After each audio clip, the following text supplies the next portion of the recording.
السلام علیکم دوستو، نئی مقطع چینل پہ آپ سب دوستوں کو خوش آمدید۔ حضرت ابراہیم علیہ السلام اور غازی علم الدین شہید رحمۃ اللہ علیہ، اس موضوع پر قاری محمد حنیف صاحب ملتانی رحمۃ اللہ علیہ بیان فرما رہے ہیں مدنی مسجد ملتان میں، تو آئیے ہم سب مل کر سنتے ہیں۔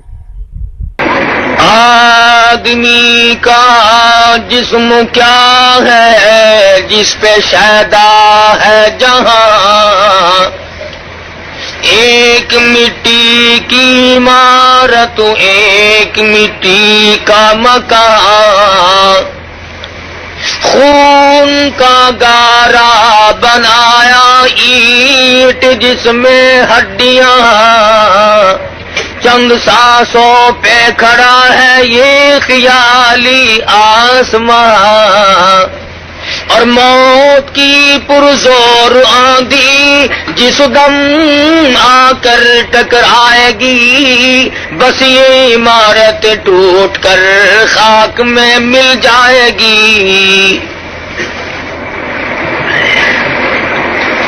معزز حاضرین، محترم سامعین،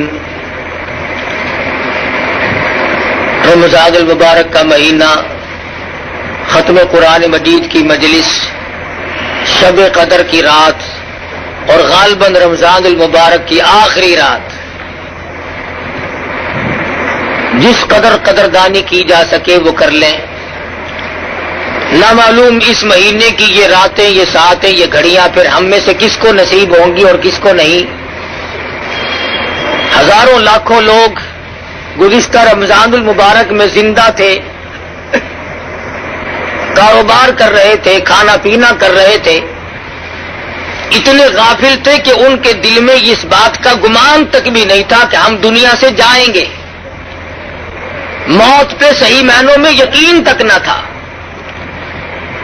لیکن خدا کا فیصلہ اٹل ہوتا ہے۔ سال بھر کے اندر اندر مختلف بہانوں سے موت واقع ہوئی، آج قبروں میں ہے، اور نہ معلوم آئندہ رمضان کے آنے سے پہلے پہلے ہم میں سے کتنے لوگ قبروں میں جا چکے ہوں گے۔ نہ معلوم ہم میں سے کس کس کی باری اسی سال میں ہے۔ یہ ساری چیزیں اگر ہم تصور کر کے، دھیان کر کے اللہ تبارک و تعالیٰ کی حضور میں گریہ زاری کریں، عاجزی اور انکساری کریں، تو اس حدیث کے موجب بن سکتے ہیں۔ ارشاد گرامی امام الانبیاء محبوب کبریا حضرت محمد مصطفیٰ صلی اللہ علیہ وسلم کا فرماتے ہیں کہ اللہ پاک آخری رمضان کی رات میں فرشتوں کو جمع کر کے فرماتے ہیں، اے فرشتوں، ان لوگوں نے روزے بھی رکھے، تراویح بھی پڑھی، قرآن مجید کی تلاوت بھی کی، اب ان کو کیا ملنا چاہیے؟ فرشتے عرض کریں گے الہ العالمین، جب مزدور اپنی مزدوری کا پورا کام کر چکے، وہ اپنی مزدوری کا حق رکھتا ہے۔ اللہ پاک فرمائیں گے فرشتوں، مجھے اپنی کبریائی کی قسم، مجھے اپنی الوہیت کی قسم، مجھے اپنی عزت کی قسم، مجھے اپنے جلال کی قسم، مجھے اپنی شان کبریائی کی قسم، تم گواہ ہو جاؤ میں نے ان لوگوں کو معاف کر دیا۔ اللہ پاک کی مغفرت عامہ کا دریائے کرم بہتا ہے۔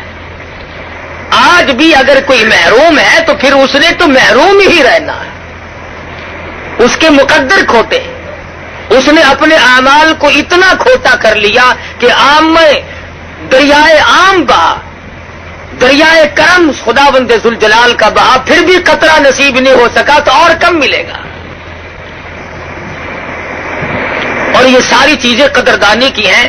جب مسلمان قرآن کریم کی قدردانی کیا کرتے تھے تو ان کے یقین اور نظریات کچھ اور تھے۔ مسلمان کا یہ یقین تھا کہ قرآن کریم کا ایک ایک لفظ حق ہے، سچ ہے، پک ہے۔ کیوں؟ اس لیے کہ اس نے تو، جس نے قرآن مجید ہاتھ میں اٹھایا اور سورۃ فاتحہ کی تلاوت کی، اور الف لام میم کے بعد وہ جب پڑھنے لگا تو قرآن مجید نے خود کہا، اور میرے تلاوت کرنے والے، پڑھنے والے، ذالک الکتاب لا ریب فیہ، علم یقین کے ساتھ میری تلاوت نہ کرنا، کچا یقین رکھتے ہوئے میری تلاوت کرنے کی کوشش نہ کرنا۔ لا ریب فیہ، یہ وہ کتاب ہے جس کے آئین میں، جس کے قانون میں، جس کے احکام میں ذرہ برابر بھی شک کی گنجائش نہیں۔ وہ سب سے پہلے مطالبہ کرتا ہے، پہلے یقین کامل پیدا کر، اس کے بعد تلاوت کی طرف آنا، اور فرمایا ادب کرنا بھی سیکھ لے، لا یمسہ الا المطہرون، خبردار قرآن مجید کو بغیر وضو کے ہاتھ نہیں لگانا۔ کیوں؟ اس لیے تنزیل من رب العالمین، یہ رب کی طرف سے آیا ہوا کلام ہے، کسی آدمی کا کلام نہیں، کسی وزیر کا کلام نہیں، کسی بادشاہ کا کلام نہیں، یہ خدا بند ذوالجلال کا کلام ہے، اس کی کریمی کا کیا کہنا۔ ارے رمضان المبارک میں اتنی رحمت عامہ کا دریائے کرم بہایا گیا، فرمایا اے میرے بندے تو مانگ، کیا مانگتا ہے؟ صحابہ کہتے ہیں کہ صبح سے لے کر شام ہو جاتی تھی، اور رات سے صبح سے لے کر شام ہو جاتی تھی، اور شام سے صبح جایا کرتی تھی، لیکن صحابہ کرام اس قدر اللہ پاک سے مانگتے تھے، ان کی آنکھ کا مانگتے مانگتے آنسو خشک نہیں ہوا کرتا تھا۔ اور آنے سے آنے وقت میں، اور یقین اصل میں جب تک خدا کی ذات پہ یقین کامل نہ ہو، خدا کے کلام پہ یقین کامل کیسے آئے گا؟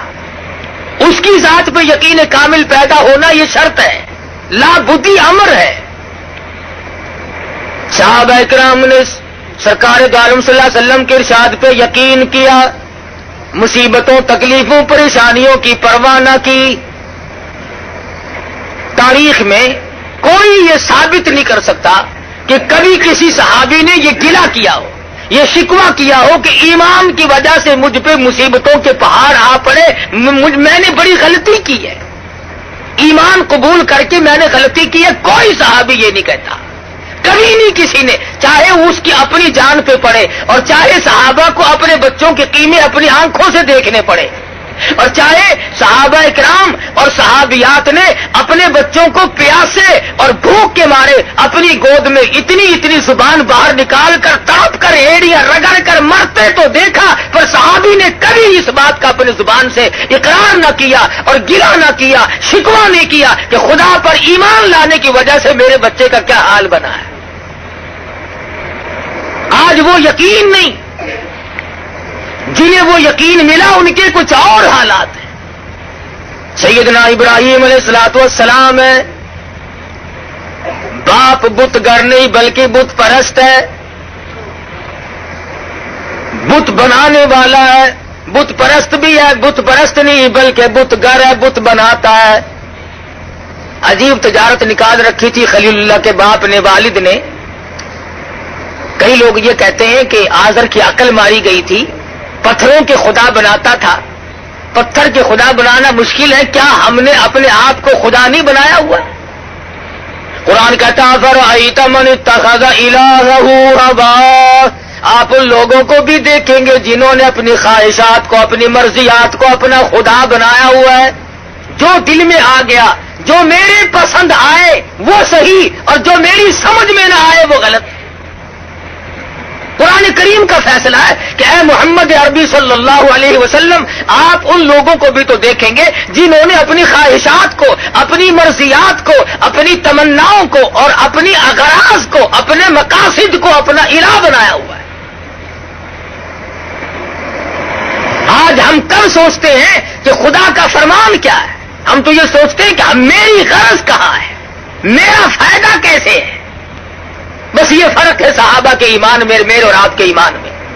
صحابہ یہ کہتے تھے میری جان بچے یا نہ بچے، ایمان بچے۔ ہم کہتے ہیں کارخانہ لگے، بنگلہ بنے، کوٹھی تیار ہو، ایمان کا بیڑا غرق ہوتا ہے تو ہو جائے۔ یہ فرق ہے ہم میں اور صحابہ کرام میں۔ ابراہیم علیہ السلام کا والد بت بناتا ہے پتھر کے، اور ہم نے اپنے آپ کو بت بنایا ہوا ہے۔ جب اللہ تبارک و تعالیٰ کی ذات و صفات میں کوئی شرک کرتا ہے، اس کی عقل کا دیوالیہ نکل جاتا ہے، دیوالیہ نکل جاتا ہے۔ ابراہیم علیہ السلام کے سر پہ ٹوکرے میں پتھروں کی بت بنا کر کے رکھ دیتا، جا میرے بیٹے خداؤں کو بیچ کے آ، معبودوں کو بیچ کے آ۔ ابراہیم علیہ السلام بازار میں گلی میں نکلتے ہیں، آواز لگاتے ہیں لوگوں لے لو خدا پر ہیں جھوٹے، خدا خریدنے والوں آؤ، جس نے خدا خریدنے ہو وہ آ جائے۔ اور کبھی کبھی ایسا ہوتا کہ جو کل دے کر آئے تھے بچے عورتیں آئی، انہوں نے کہا کل جو تو خدا دے گیا تھا اس کا تو کان نہیں ہے، ہمیں تبدیل کر دے. کل جو تجھ سے ہم نے خدا مول لیا تھا اس کی تو ٹانگ نہیں ہے، لنگڑا خدا ہمیں نہیں چاہیے. تو ابراہیم علیہ السلام ایسے خداؤں کی جو پتھروں کے بنائے ہوئے تھے ان کے ناک میں رسی ڈال کر نیچے گھسیٹ کر لاتے. باپ کہتا یہ کیا؟ انہوں نے کہا یہ لینے والوں نے واپس کر دیے، مجھے ٹوکرے میں رکھتے ہوئے بھی شرم آئی. ہائے ہائے ابراہیم، تم کتنے خدا کو مانے ہوئے ہو. تم ہر رنگ میں یہ سمجھانے کی کوشش کر رہے ہو کہ خدا کے سوا حاجت روا کوئی نہیں، مشکل کشا کوئی نہیں، بگڑی بنانے والا کوئی نہیں، ارے کسی کو بسا کر اجاڑنے والا کوئی نہیں، آباد کو برباد کرنے والا کوئی نہیں، اور برباد کو آباد کرنے والا اس کی ذات کے سوا کوئی ہے ہی نہیں.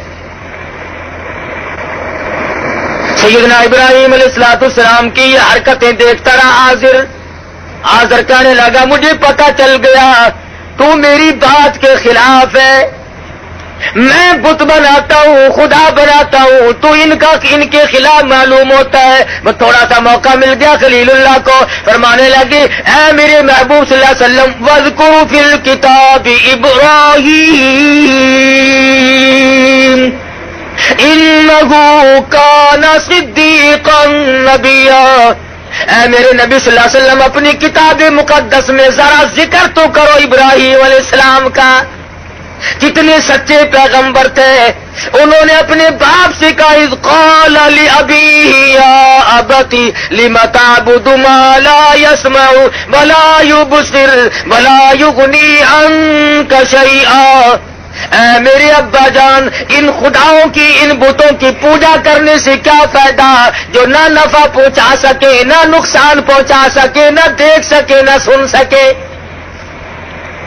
آج سارا جہان کہتا ہے ابراہیم علیہ السلام کا والد پاگل تھا، وہ لوگ بڑے بے وقوف اور احمق تھے جو پتھروں کو خدا مانتے تھے، جو نہ سنے نہ دیکھے نہ نفع نقصان کے مالک بن سکے. ارے تم کون سے عقل مند ہو؟ آج تم نے خدا کو چھوڑ کر خدا کے بندوں کو مشکل کشا سمجھا ہوا ہے. کیا آج لوگ نہیں کہتے فلاں یوں کر دے گا، فلانا ملک کو آسمان میں لے جائے گا، فلانا ملک کو چاند پہ پہنچا دے گا، فلانا ملک کو یوں کر دے گا. اللہ پاک فرماتے ہیں او ظالمو، تم اپنی زبانوں سے کیا بک رہے ہو؟ الیس اللہ بأحکم الحاکمین. کون ہے مجھ سے بڑا بادشاہ؟ کون ہے زمینوں کا مالک؟ کون ہے آسمانوں کا مالک؟ تبارک الذی بیدہ الملک وہو علی کل شیء قدیر. برکتیں میرے ہاتھ میں ہے، راج سارے جہان میں میرا.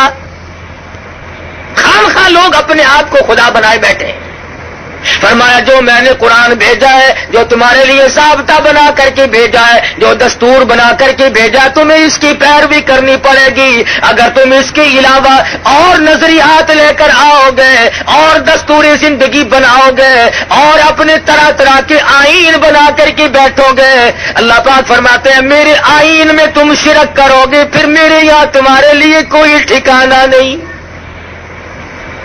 خدا کا بھیجا ہوا دستور، خدا کا بھیجا ہوا آئین اور امام الانبیاء محبوب کبریا حضرت محمد مصطفیٰ صلی اللہ علیہ وسلم کا لایا ہوا دستور، اس کی خلاف ورزی دیکھنا آنکھوں سے کتنی غلطی ہے. آج ہم کیا کر سکتے ہیں؟ سید عطا اللہ شاہ صاحب بخاری سب قید رحمت اللہ علیہ، اللہ پاک کی کروڑ رحمتیں نازل ہو اس مرد قلندر کی قبر مبارک پہ آمین کہو. لاہور میں تقریر فرمائی اور موقع تھا، راجپال نے رنگیلے رسول کے نام سے ایک رسالہ کتابچہ لکھ مارا. اس میں سرکار دو عالم صلی اللہ علیہ وسلم کی شان میں گستاخی کی. یہ بھی وہی وقت تھا، شاہ جی نے تقریر فرمائی، دائیں طرف علماء بیٹھے تھے، سامنے مجمع بیٹھا تھا، بائیں طرف کچھ اباش قسم کے لوگ بیٹھے تھے نوجوان. شاہ جی نے پہلے دائیں طرف منہ کر کے خطاب کرتے ہوئے فرمایا کہ علماء کی جماعت وہ سامنے دیکھو، ایسا صدیقہ دوپٹہ لہرا رہی ہے اور تم سے سوال کرتی ہے کہ تمہارے ابا کی آبرو پہ کافر نے ہاتھ ڈالا ہے. اور پھر بائیں طرف خطاب کرتے ہوئے فرمایا نوجوانوں وہ دیکھو اپنی قبر سے فاطمۃ الزہرا نکل آئی ہے اور دوپٹہ اتار کر کہہ رہی ہے کہ نوجوانوں تم کہاں سو گئے، کالی کملی والے کی عزت پہ ہاتھ مارا ہے، میرے ابا کی آبرو پہ لوگوں نے ہاتھ مارنے شروع کر دیے، تم کس کا کلمہ پڑھو گے؟ نمازی بھی بیٹھے تھے، حاجی بھی تھے، غازی بھی تھے، نیک پرہیزگار سخی بھی تھے، خیرات کرنے والے بھی تھے، مگر ان نوجوانوں میں ایک نوجوان ہے، عالم نہیں، حافظ نہیں، قاری نہیں، حاجی نہیں، بلکہ پختہ اور لمبا چوڑا نمازی بھی نہیں، بس وہیں سے دل میں سوچ بیٹھا میری زندگی کائے کی لعنت اس زندگی پہ، میں دنیا میں زندگی گزار رہا ہوں، کالی کملی والے کی ذات پہ حرف آئے، میری زندگی کس کام کی؟ گھر گیا اور جا کے خاموش لیٹ گیا۔ اماں نے پوچھا کیا بات ہے، کسی سے لڑ جھگڑ کر کے تو نہیں آیا، اداس سا کیوں ہے؟ کہنے لگا نہیں لڑائی میں نے کس سے کرنی ہے۔ تو امی جان کہنے لگی پریشانی کی کیا بات ہے، چند دن تیری شادی کے باقی، اب تو خوشی خوشی رہا کر۔ آنکھوں میں آنسو لے آیا اور کہنے لگا امی جان شادی ملتوی کر دے، میری شادی کو ملتوی کر دے۔ اس نے کہا کیوں؟ کہنے لگا اب تو شادی کہیں اور ہی جا کے کرنی ہے، اب یہاں شادی نہیں کرنی۔ چھپے چھپے چھرا بنا رہا ہے، تیاری کر رہا ہے، میں اس کو زندہ نہیں چھوڑوں گا جس نے کالی کملی والے کے دامن پہ ہاتھ مارا ہے، جس نے سرکار مدینہ کی آبرو پہ ہاتھ ڈالنے کی کوشش کی، جس نے شہنشاہ کائنات کی عزت پہ ہاتھ صاف کرنے کی کوشش کی۔ اب دونوں دنیا میں نہیں رہیں گے، یا راجپال رہے گا یا علم الدین رہے گا، دونوں نہیں رہیں گے۔ تیاری کر رہا ہے۔ امی کہتی یار اس طریقے سے پریشان نہ ہو، میں نے تو تیری شادی کی تیاری کی ہوئی ہے، بڑی خوشی کا وقت ہے، ان قریب تیری دلہن کو لے آؤں گی، گھر میں باغ و بہار ہوگی۔ علم الدین کہنے لگا بس امی جان شادی ہو چکی، باغ و بہار تو اب کسی اور ہی جگہ آئے تو آئے۔ آخرکار ماں بیٹوں میں گفتگو جاری رہی، سوچا کہ میری ماں کہیں رو رو کر نہ مر جائے، بالآخر اصرار کے بعد بتا دیا کہ امی جان شادی کا پروگرام بالکل ملتوی کرتا ہوں، اور اب سرکار مدینہ کے رسول اللہ کے دشمن کو جب تک ختم نہ کر دوں اس وقت تک مجھے چین نہیں آئے گا۔ ماں بھی ماں تھی، دامن پھیلا دیا، جولی پھیلا کر کہنے لگی میرے بچے اور نوجوان، اگر تیرے ایسے عزائم ارادے ہیں، میں غریب، میں ان پڑھ عورت اللہ پاک کی حضور میں دعا مانگتی ہوں، مولا میرے بچے کو قبول فرما۔ دعا مانگ رہی ہے، مشورے نہیں کرتا، تدبیریں نہیں بناتا، تجویزیں نہیں کرتا، یار دوستوں سے پوچھتا نہیں پھرتا، جس نے کچھ کرنا ہو وہ نہیں پوچھا کرتا۔ میں چھرا لیا اور انار کلی کے بازار میں پہنچا اور وہاں جا کر کے راجپال کو چھرا مارا اور اسے ختم کرنے کے بعد خود تھانے میں پیش ہو گیا۔ انگریز کا زمانہ تھا، آخر گرفتار تو ہونا ہی تھا، میاں والی جیل میں ڈال دیا گیا۔ بمبئی سے بڑے بڑے وکیلوں کو بلایا، پاکستان کے بانی محمد علی جناح جو اس وقت وکالت کیا کرتے تھے ان کو بلایا گیا۔ تو جب ملاقات کی جیل میں تو یوں کہا کہ علم الدین انکار تو کر دے، چھرا میں لوں گا۔ اس نے کہا کیسے؟ کہ اس سے انکار کر دے کہ راجپال کو میں نے نہیں مارا۔ کہنے لگا نمازی میں نہیں، حاجی میں نہیں، لمبے چوڑے پرہیزگار متقی میں نہیں، تسبیح میں نے نہیں پھیری، تلاوتیں میں نے نہیں کی، ارے ساری عمر گناہوں میں گزاری، ایک ہی تو نیکی کی ہے، اسی سے انکار کر دوں۔ تمہیں کس نے کہا کہ میرا پروگرام بچنے کا ہے؟ میں بچنے کا ارادہ ہی نہیں رکھتا۔ چنانچہ صاف کہہ دیا وکیل صاحب نے کہ بچنا محال ہے، بس قصہ ختم ہے، یہ انکار نہیں کرے گا، بچے گا نہیں۔ چنانچہ سزائے موت آخر ہوئی۔ مولانا قاضی حسان احمد شجابادی سب قید رحمت اللہ علیہ فرماتے تھے کہ جس وقت جیل میں ملاقات کرنے گئے تو جیل کے سپرڈنٹ نے بتلایا کہ رات کو علم الدین کی کوٹڑی سے ایسے نور کی روشنی نکلتی ہے، آسمان تک بلند ہو جاتی ہے۔ تمام لوگوں نے دیکھا، سب لوگ دیکھتے تھے۔ بالآخر وہ گھڑی آ پہنچی، سزائے موت ہو گئی، پھانسی کا وقت قریب آ گیا، پھندے کے قریب پہنچا۔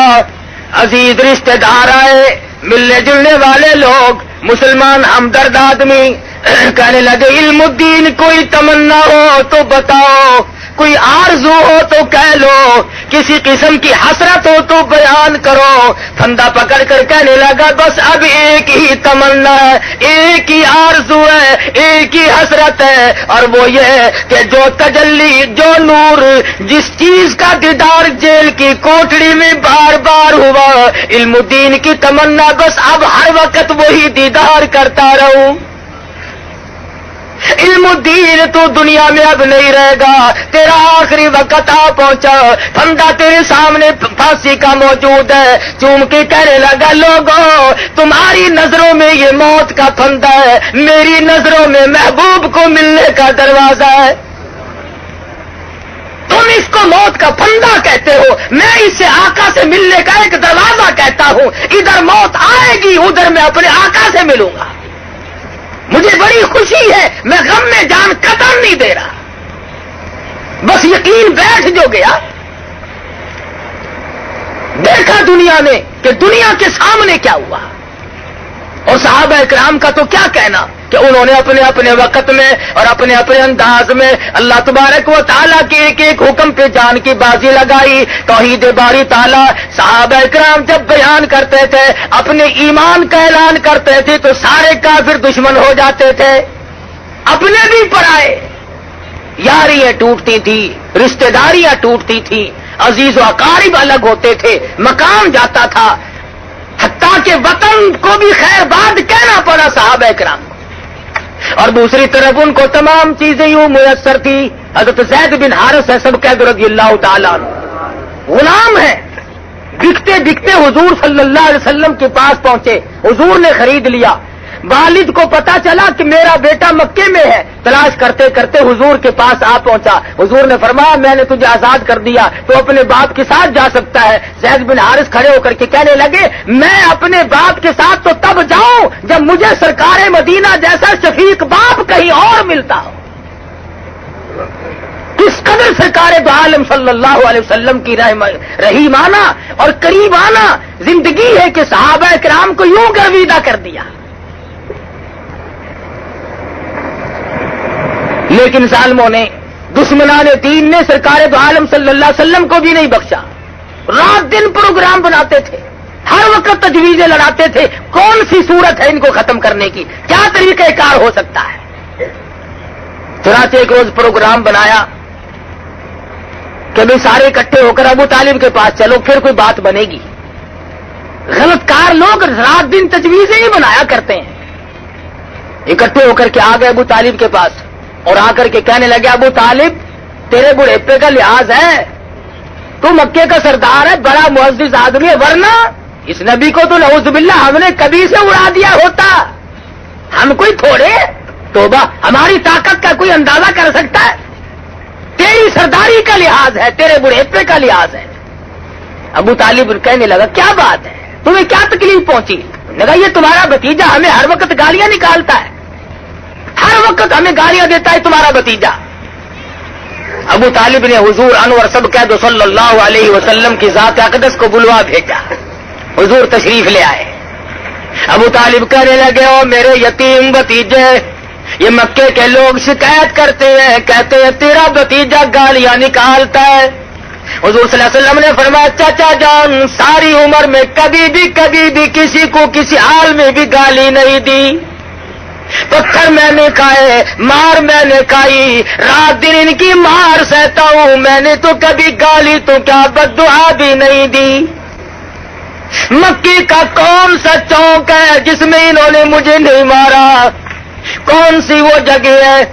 صحابی کہتا ہے امام الانبیاء محبوب کبریا حضرت محمد مصطفیٰ صلی اللہ علیہ وسلم مکے کے چوک میں کھڑے ہو کر لوگوں کو قرآن مجید سنا رہے ہیں. میں اس وقت تک مسلمان بھی نہیں تھا. میں نے دیکھا چاروں طرف کافروں کا مجمع لگا ہوا ہے, کوئی پتھر مار رہا ہے, کوئی اینٹ مارتا ہے, کوئی روڑے مارتا ہے, کوئی ہڈی مارتا ہے پھینک کر, چاروں طرف سے مار پڑ رہی ہے. اور سرکار مدینہ بلا تحمل قرآن مجید کی تلاوت فرما رہے ہیں. زخموں سے خون کے پھوارے چھوٹ رہے ہیں. ایک عورت نے کوٹے پہ سے آواز دی, اے زینب تم کہاں چلی گئی؟ تمہارے ابا کو لوگوں نے لولوان کر دیا. حضرت زینب اپنے گھر سے نکلی رضی اللہ تعالیٰ نے پانی کا پیالہ لے کر. زینب کی آنکھوں نے دیکھا سرکار مدینہ کا تمام جسم زخمی ہے, لہو میں کپڑے بھی تر ہیں, شرابور ہیں. بیٹی اپنے باپ کو لپٹ گئی, ابا جان گھر چلو, یہ لوگ کیوں مارتے ہیں؟ کیا وجہ ہے؟ مار کیوں پڑی؟ کیا ہوا؟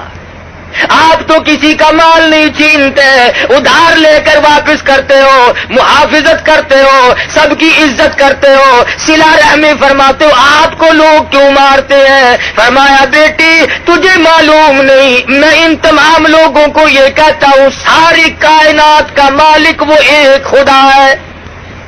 اس پر یہ برف ریختہ ہوتے ہیں, اس کی یہ وجہ ہے ان سب کے ناراض ہونے کی. میں خدا کا قرآن سناتا ہوں, اللہ کی توحید کا پیغام ان تک پہنچاتا ہوں. مورخین نے لکھا ہے حضرت زینب نے پانی کا پیالہ پیش کر دیا, سرکار مدینہ صلی اللہ علیہ وسلم نے منہ مبارک میں لے کر کلی جو کی تو منہ سے لہو آیا. وہ مار صحیح ہے کالی کملی والے نے, خدا کی قسم حضور فرماتے ہیں بخاری شریف میں حدیث موجود ہے کہ اللہ کی راہ میں جتنی میں نے مار کھائی اس زمین کے اوپر اس آسمان کے نیچے اتنی کسی نے مار نہیں کھائی. اور بلکہ ایک مقام پہ آتا ہے یوں فرمایا کہ اور تو اور رہے, غیر تو غیر رہے, میری پیدائش کے وقت میں جس چچا نے مٹھائی بانٹی تھی, جس نے گاندیاں اور غلام آزاد کیے تھے, میرے بدن پہ میرے جسم پہ ایسی جگہ نہیں جہاں پہ سگے چچے کے ہاتھ کا پتھر نہ لگا ہو. کوئی مذاق ہے؟ ابو طالب کے سامنے حضور بیٹھے ہیں, فرمایا چچا جان میں نے تو کبھی کسی کو گالی نہیں دی, میرا گالی دینے کا پروگرام ہی نہیں, مزاج ہی نہیں, میں کیوں گالی دوں کسی کو؟ وہ وہیں پہ بیٹھے تھے, مکے کے جو بڑے بڑے شیطان تھے وہ وہیں موجود تھے. کہنے لگے کون کہتا گالی نہیں دیتے, ہر وقت نکالتے ہو گالیاں؟ اس نے کہا نہ میں نے گالیاں کب نکالی؟ انہوں نے کہتا نہیں کہ سارے جہان کے خدا جھوٹے ہیں, تمام خدا غلط ہیں, بس ایک خدا صحیح ہے, وہی حکم الحاکمین. انہوں نے کہا یہ گالی ہے؟ کہ ہاں یہی تو گالی ہے. حضور صلی اللہ علیہ وسلم نے فرمایا کہ تمہارے نزدیک اگر یہ گالی ہے تو مجھے خدا کا حکم ہے کہ میں یہ پیغام پہنچاتا رہوں چاہے میری ہڈیاں بھی ختم کر دی جائیں.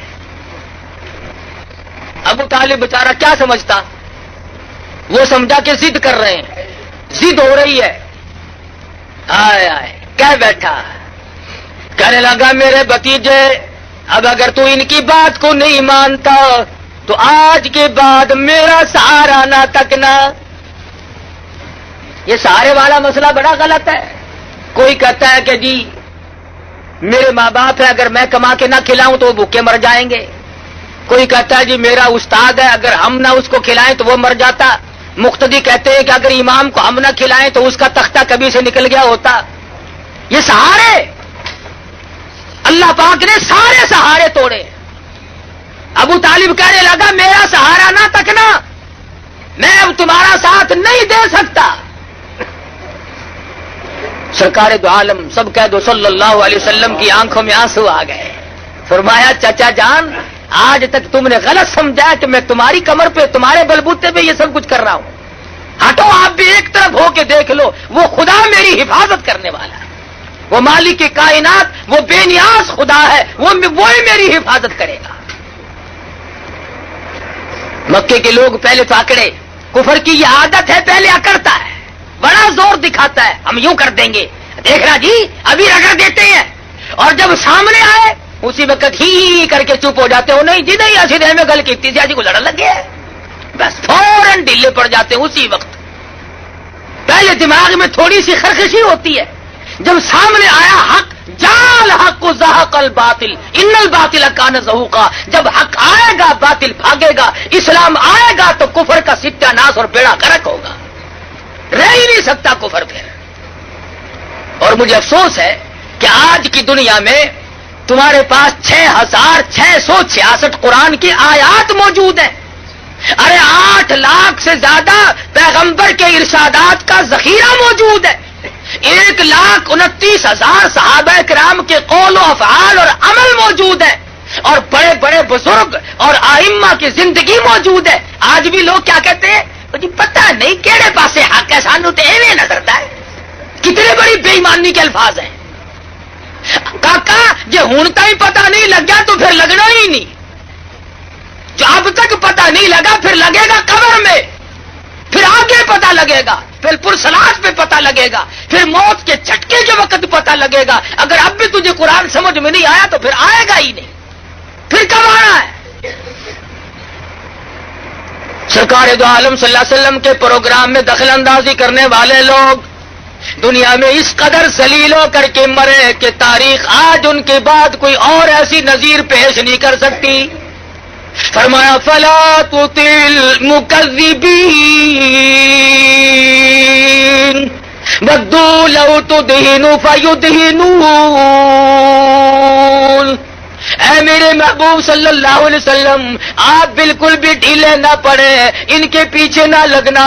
میں خدا آپ کا نگہبان اور محافظ ہوں، کوئی پرواہ نہ کرو، آپ ہیں اور میں ہوں، بس کسی کی کیا حاجت باقی ہے. تو صحابہ کرام نے اپنے اپنے وقت میں ایسا انداز اختیار کیا. اللہ غنی، مرد تو مرد رہے، عورت ہے، عورت ذات ہے. اور کتنی خوش نصیب مائی ہے، خامند بھی صحابی، بیٹا بھی صحابی، خود بھی صحابیہ، خود بھی صحابیہ. ارے قربان کر دوں دو جان کی دولت ہے اس مائی کے جوتے سے اڑی ہوئی خاک پہ، جس کا پورا گھرانہ کالی کملی والے کا غلام بن چکا ہو، اور غلام بھی اس طرح کا.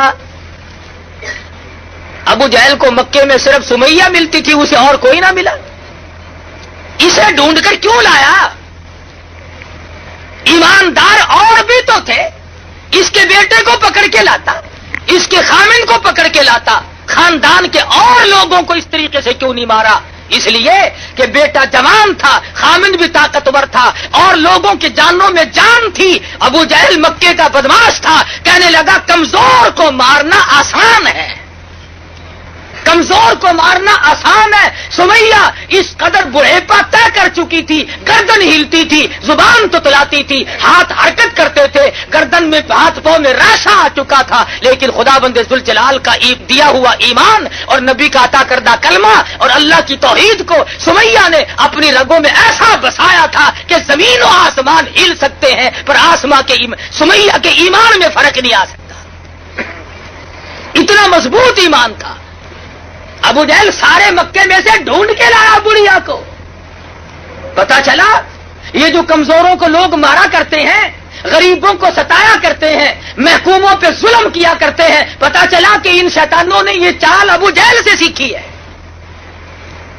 اور اسی کی نسل ہو تو کوئی پتہ ہی نہیں، ورنہ اور مکے میں مل سکتے تھے. سمیہ کو چھانٹ کے کیوں لایا؟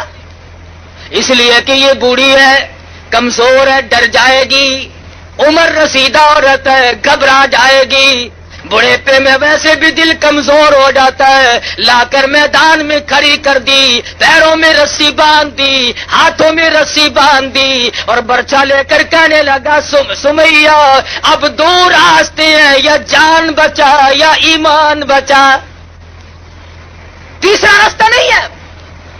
سمیہ فرمانے لگی اور ظالم تو کیا سمجھتا ہے، جو برچا تو مجھے مارنے کے لیے دکھاتا ہے، میں تو محبوب کا دروازہ کھولنے کے لیے اس کو چابی سمجھتی ہوں. تو مجھے برچا دکھا رہا ہے مارنے کے لیے، اور مرنے میں میرے دیر کیا ہے؟ بہتر ہوگا کہ برچا تیرا ہو، سر میرا ہو، در میرے آقا کا ہو، اور میں جا کر کہوں کہ میں حاضر ہو گئی ہوں. اس سے بڑی کیا سعادت ہو سکتی ہے؟ مجھے اور کیا چاہیے؟ حضرت سمیہ کھڑی ہے، صحابہ کہتے ہیں کوئی گھبراہٹ نہیں، کسی طرح کی پریشانی نہیں. حضرت عمار بن یاسر رضی اللہ تعالیٰ عنہ جوان بیٹا حضور کی خدمت میں پہنچا اور جا کے کہنے لگا یا رسول اللہ ذرا تشریف تو لاؤ، میری بوڑھی اماں کا حال تو دیکھو. حضور تشریف لائے. کتنے بے کس اور مجبور ہوں گے اس وقت میں مسلمان کہ سرکار دو عالم صلی اللہ علیہ وسلم نے جب دیکھا سمیہ کو بندھا ہوا تو آنکھ میں آنسو آ گئے، اور فرمایا عمار اسی وقت دوڑ کے جاؤ سمیہ کو جا کے بہشت کی بشارت سنا اور جا کر کے میں نبی کا سلام پہنچا. کیا خوش نصیب مائی ہے، آخری وقت میں تجھے پیغمبر کا سلام آ رہا ہے، شہنشاہ کائنات کا تجھے سلام ملا. اس لیے نہیں کہ تو بنگلے سے نکل رہی ہے، اس لیے نہیں کہ تو کوٹھی سے نکل رہی ہے، اس لیے نہیں کہ تو وزیر اعظم کی بیوی ہے، اس لیے نہیں کہ تو گورنروں کے خاندان سے ہے، اس لیے نہیں کہ تو دنیا میں بہت زیادہ حسین و جمیل ہے، بلکہ اس لیے کہ آقا کی غلامی کا پھندا تم نے وہ مضبوط ڈالا ہے کہ تم اپنی جان کا قیمت تو بنوا سکتی ہو، پر ایمان کے میدان سے پیچھے ہٹنے کے لیے قطعاً تیار نہیں. سمیہ کے بیٹے نے آ کر کے سلام پہنچایا، نبی کا پیغام اور بشارت دی تو مسکرا رہی ہیں. کافر حیران کھڑے ہیں. ہم تو کہتے تھے بڑھیا گھبرائے گی، یہ تھر تھر کانپنے والی، یہ ضعیفہ، یہ کمزور، یہ ناتواں. ہم نے تو سوچا تھا یہ پھر جائے گی تو اور بھی پھریں گے. ارے بوڑھی کا یہ حال ہے تو جوان کیا کریں گے. حضرت سمیہ رضی اللہ تعالیٰ عنہ بالکل آرام سے کھڑی ہیں. بار بار چاروں طرف سے کافر ڈراوا دے رہے ہیں، ابھی ابھی تیرے ٹکڑے کر دیے جائیں گے، ابھی ابھی تجھے چیر دیا جائے گا، ابھی ابھی تجھے تیرا قیمہ بنا دیا جائے گا، ابھی تجھے یوں مارا جائے گا. سمیہ کہنے لگی بات ہی کوئی نہیں، میرے یہاں مرنے جینے کا فرق ختم ہو گیا. کیوں؟ اس لیے الفت میں برابر ہے، وفا ہو یا کہ جفا ہو، ہر چیزوں میں لذت گر دل میں مزہ ہو. تم مجھے مرنے سے ڈرا رہے ہو، ارے یہ جو وقت گزر رہا ہے مجھے یہ شاک معلوم ہوتا ہے، جلدی کرو مجھے میرے محبوب سے ملا. یہ موت میرے لیے دروازہ بنے گا، میں اپنے پروردگار سے ملوں گی، میں اپنے کلمے کی شہادت دوں گی، میں اپنے مضبوط ایمان کا اظہار کروں گی. میرے یہاں گھبراہٹ کا نام و نشان نہیں. اور مفت کا ڈراوا نہیں تھا. چنانچہ ابو جہل آگے بڑھا، ارے بڑھے پہ ترس نہ کھایا، کمزور ہے، عورت ہے، مائی ہے، ضعیف ہے، برچھا مارا، ادھر ادھر اونٹ دوڑا کر سمیہ کے ٹکڑے کر دیے گئے. مجال ہے جو ایمان میں ذرہ برابر بھی تزلزل آیا ہو یا گھبراہٹ آیا ہو، ارے ایمان ہو تو ایسا ہو، خدا کے قرآن کی عظمت ہو تو ایسی ہو. آج ہم اپنے آپ کو مسلمان بھی کہلاتے ہیں اور ذرہ برابر بھی تکلیف کا تحمل کرنے کے لیے ہم لوگ تیار نہیں. ہزارہ واقعات ہیں صحابہ کرام کے، ارے جنہوں نے اللہ کو اپنایا. مجدد الفسانی کو گوالیار کے جیل کے قلعے کے اندر خدا کو پکارنا پڑا اور خداوند عالم کے نام کی ضربیں لگائی. ابو حنیفہ کا جنازہ جیل سے نکلا، علامہ ابن تیمیہ مرحوم کا جنازہ دمشق کی جیل کے مینارے سے اعلان ہو کر کے باہر آتا ہے. کون ہے جس نے مصیبت نہ سہی؟ اور تمہارے قریب کی بات ہے، یہ ہندوستان کا بادشاہ ظفر انگریزوں نے قید کر لیا، قید کر کے رنگون لے گئے، ہاتھ پاؤں میں بیڑیاں پڑی ہوئی ہیں.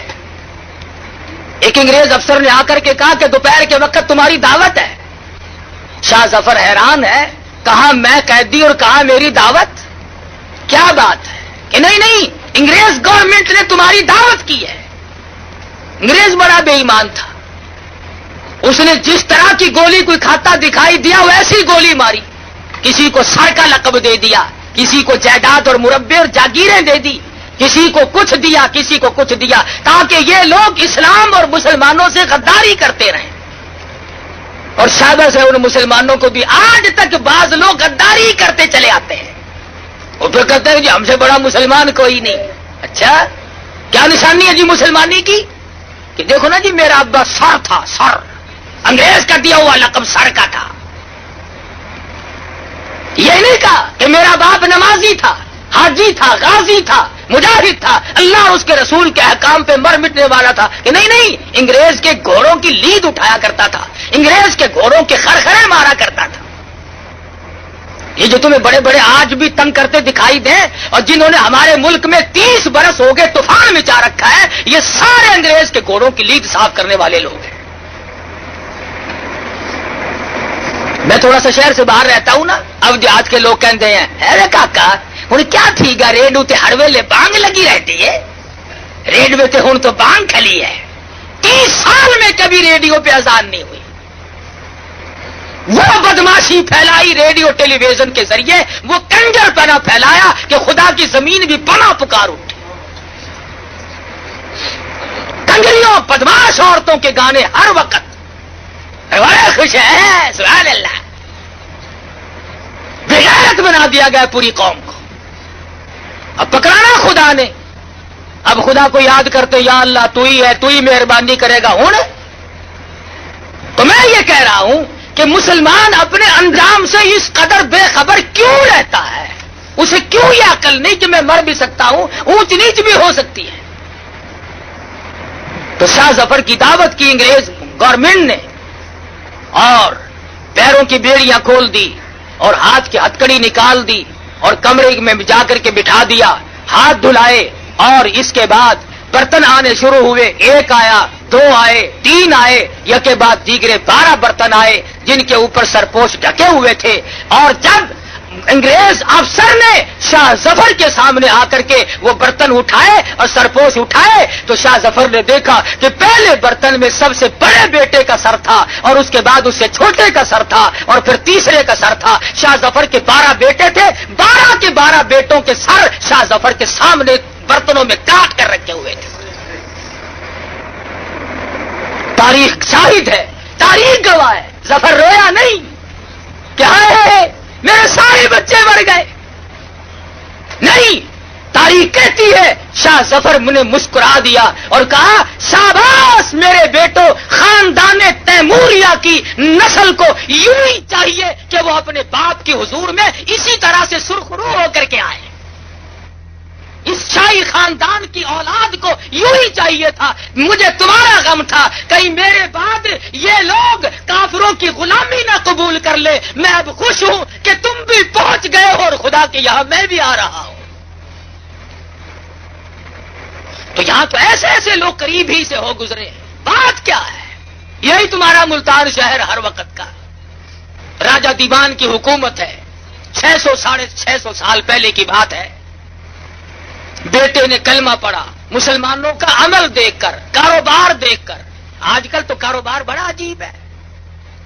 جب تک 1 آنے کا روپیہ نہ بناؤ اس وقت تک تو کاروبار نہیں چلتا.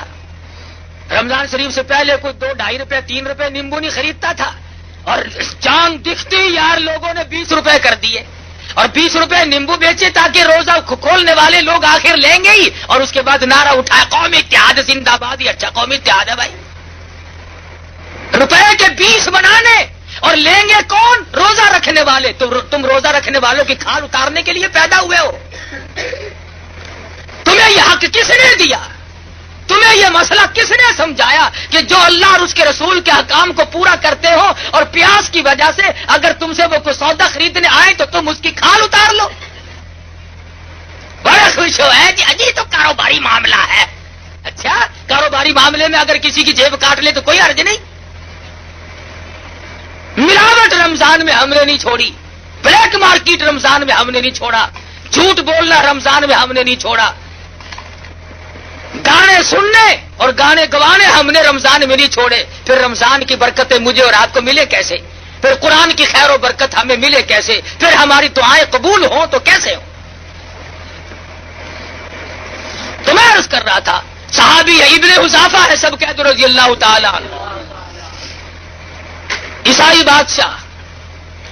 بادشاہ کے یہاں گرفتار ہو گئے. صحابہ کرام تو گھر بیٹھ کر کبھی سوئے ہی نہیں، کبھی پیر پھیلا کر بےچارے سوئے ہی نہیں. بس جہاد فی سبیل اللہ میں لگے رہتے تھے. ہر وقت اللہ اور اس کے رسول کے حکموں کو لوگوں تک پہنچانے کے لیے مرتے تھے ہر وقت اور مارتے تھے، پریشان ہوتے تھے. ساری زندگی صحابہ کرام کی جہاد میں گزر گئی. یوں ہی تو نہیں اللہ پاک کے نبی نے فرمایا کہ جہاد کی راہ میں جب آدمی نکلتا ہے اسلام کو چمکانے کے لیے، کفر کو مٹانے کے لیے جو قدم اٹھتے ہیں اور قدم پر جو گرد غبار پڑتی ہے، تیرے نبی کا فرمان ہے کہ اس جگہ جہنم کی آگ حرام کر دی جاتی ہے. بشرطے نیت یہ ہو کہ میں اسلام کو چمکاؤں گا. یہ نیت نہ ہو کہ اگر میری وزارت بن گئی تو 10-20 ٹرکوں کے لائسنس پہلے میں لوں گا. بھائی یہ نیت نہ ہو کہ دیکھو جی آخر اپنا یار ہے نا، اپنا رشتہ دار ہے، یہ جو ممبر بن گیا نا انشاءاللہ پھر سیمنٹ کی تانوں کوئی کمی نہیں رہنی. نہیں نیت اگر یہ ہے تو اسلام کی چمک کہاں؟ بلکہ صرف رضا الہی مقصود ہو، نبی کی اطاعت اور غلامی مقصود ہو، پھر بات بنے گی۔ ابن حذافہ رضی اللہ تعالیٰ عنہ 2 صحابیوں کے ساتھ گرفتار ہو گئے۔ بادشاہ وقت نے، عیسائی نے سب سے پہلے وہی بات کی جو کافر لوگ کیا کرتے ہیں۔ یہ پرانا طریقہ ہے، جو ہمارا ساتھ دے گا ہم اسے یوں دیں گے، ہم اسے مربے دیں گے، ہم اسے جاگیر دیں گے، ہم اسے قلعے دیں گے، خدا جانے کیا کیا طریقہ، یہ وہی سے نکلا ہوا ہے پرانا۔ ابن حذافہ کو بٹھا کر کے عیسائی بادشاہ کہنے لگا اگر تم ایمان کا انکار کر دو، کلمے کا انکار کر دو تو میں 3 ریاست تیرے حوالے کر دوں گا، تجھے 3 ریاست کا مالک بنا دوں گا۔ ابن حذافہ جواب دے فرمانے لگے او ظالم، تو کافر، تو مجھے دنیا کا لالچ دیتا ہے، مجھے لا الہ الا اللہ محمد الرسول اللہ صلی اللہ علیہ وسلم کے بعد میرے نبی نے جو بشارت دی ہے اتنی بڑی بہشت ملے گی جو تیری پوری ریاست سے بھی 100 گنا بڑی ہوگی، تیری پوری ریاست سے 100 گنا بڑی ہوگی جو اللہ کے نبی نے بہشت کا مجھ سے وعدہ فرمایا۔ لگا اچھا، دوسری سٹ ماری، یہ اس سے زیادہ نازک ہے۔ انہوں نے کہا ابن حذافہ اگر تو کلمے کا انکار کر دے، بڑی خوبصورت میری بیٹی ہے، میں تیری ساتھ شادی کر دوں گا۔ یہ بڑی نازک سٹ ہے، اس کا جھیلنا بڑا مشکل ہے۔ پہلے زمانے میں لوگ بڑے بڑے کرتے تھے کہ اگر تم ہمارے مذہب میں داخل ہو جاؤ تو یوں کریں گے، ہم تجھے یوں رشتہ دے دیں گے۔ آج کل بھی کرتے ہیں، یہ بڑوں بڑوں میں یوں ہی ہے، اور کیا ہے ان کے پاس، اور کیا رکھا ہے؟ شرافت تھوڑا ہی ہوتی ہے، بس یہی ہے کہ آؤ ملو جلو کھاؤ پیو، موت آئی تو مر جاؤ بس۔ ابن حذافہ نے فرمایا کہ میرے نبی نے جن حوروں کا مجھ سے وعدہ فرمایا ہے اگر وہ دنیا میں تھوک دے تو پوری دنیا خوشبو کی وجہ سے بے ہوش ہو جائے۔ میرے نبی نے جس کلمے کی برکت سے، ایمان کی برکت سے جس بہشت کا وعدہ فرمایا ہے اگر اس کی حور کا جوتے کا تسمہ نظر آئے تو پوری دنیا اس خوبصورتی کی وجہ سے مدہوش اور بے ہوش ہو جائے۔ میرے جیسا ہوتا نا تو اسی وقت نعوذ باللہ توبہ میری، کیونکہ ہمارا ایمان کہاں سے آیا اتنا مزو، ہم تو کہتے لیا بھائی پڑھا ان بورا ویکھی جاوے گی، پھر کلمہ کی دن چل رہا، پھر کلمہ پڑھ لیں گے۔ آج تو لوگ کہتے ہیں نا چلو ادھر جدھر کی ہوا ہو، میاں چٹ لگانا چاہیے، موقع ویکھو جی میں موقع ہوئے گزارا کرو۔ ارے موقع مرتے وقت ایمان کا موقع ہے، اگر ایمان نہ ملا تو بیڑا گرک ہو۔ ابن حذافہ رضی اللہ تعالیٰ عنہ نے شادی کی لالچ کو بھی ٹھکرا دیا، زمین جائیداد کے لالچ کو بھی ٹھکرا دیا۔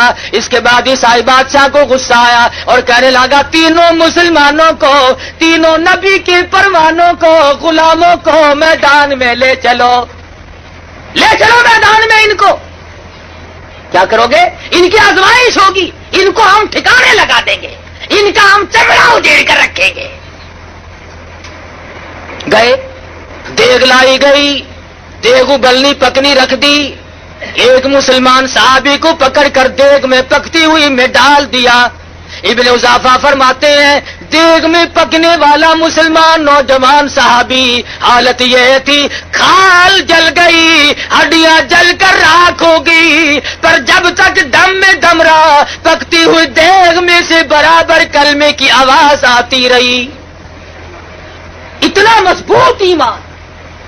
اور وہ جو 2 بہار بقایا تھے وہ روئے دھوئے نہیں کہ بھی اپنا بھی وقت آ گیا، ہائے ہائے ہم مر جائیں گے، ہائے اب دیکھو ٹائم آ گیا۔ ابن حذافہ کہتے ہیں ہم ایک دوسرے کو دیکھ کر مسکرا رہے تھے اور مبارکباد دے رہے تھے کہ جو اللہ پاک نے میدان جہاد میں نہیں دیا، شہادت کا انتظام یہاں کر دیا، مبارک کو گھبرانا نہیں، ایک دوسرے کی طرف مت دیکھو، انشاءاللہ کل حوض کوثر پہ ملاقات ہوگی۔